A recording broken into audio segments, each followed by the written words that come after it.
বহরমপুরে কংগ্রেস কর্মীদের ওপর হামলা, কাঠগড়ায় তৃণমূল। ভোটের রেশ কাটতে না কাটতে এবার রক্ত ঝরল বহরমপুরে।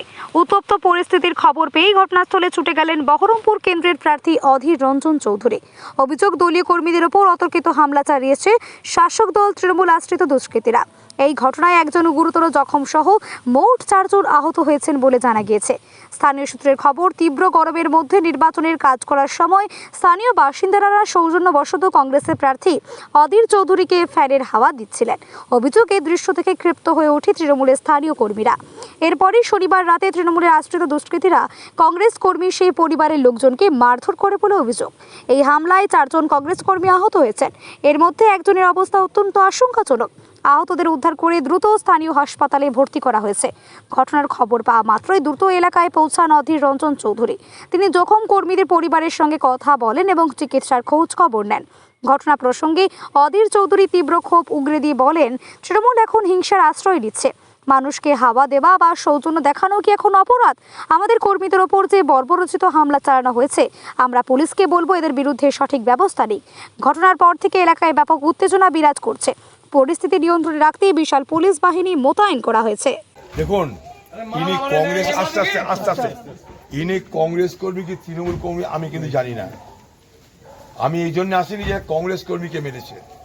আমি এই জন্য এসেছি, একটা সাধারণ মানুষের পরিবারের উপরে হামলা হয়েছে।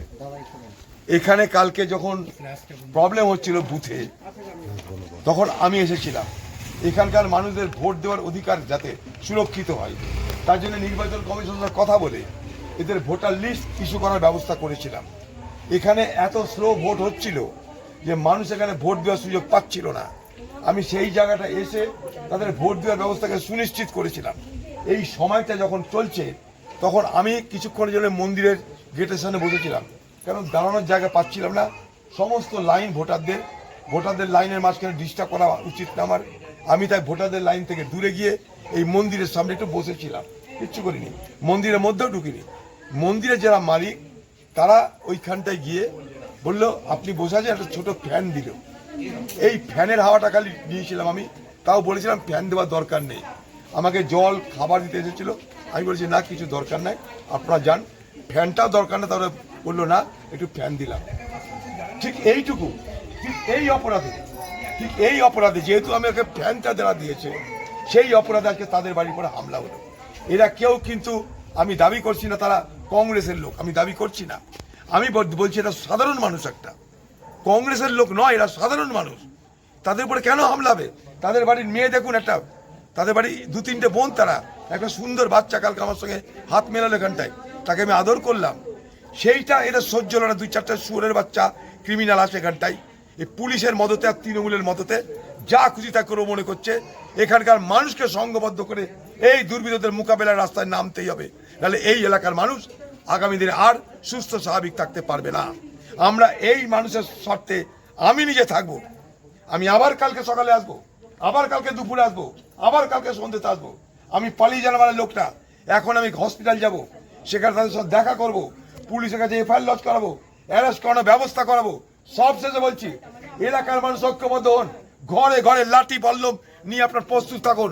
দুর্বৃত্তরা আসলে পাল্টা আক্রমণে নামুন আপনারা, তাহলে বাঁচার কোনো রাস্তা নাই আমাদের। আর আমরা আপনার সঙ্গে থাকবো। দাদা, এইরকম পরিস্থিতি কেন হলো যে আপনি বলছেন যে লাঠি সোটা নিয়ে মানুষকে? এখানে প্রশাসন বলে কিছু নেই। এখানকার পুলিশ যেগুলো আছে নিচের তলায়, সব দালালি করে এদের। হ্যাঁ, কেন্দ্রীয় বাহিনী আছে, কেন্দ্রীয় বাহিনীকে পথ দেখাবে কে? কেন্দ্রীয় বাহিনীকে আসামিটাকে চেনাবে কে? তাই জন্য বলছি কথাটা।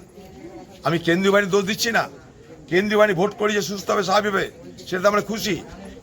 এই সব ক্রিমিনালদের কোথায় তাদের ডেরা, কোথায় তারা থাকে, কোথায় মদ খায়, সব লোকাল পুলিশ জানে। এই লোকাল পুলিশগুলো এখনো তৃণমূলের দালালি করছে। তাই ওপরের থেকে এই ব্যবস্থা করা যে সম্ভব নয়, নিচে থেকে করতে হবে।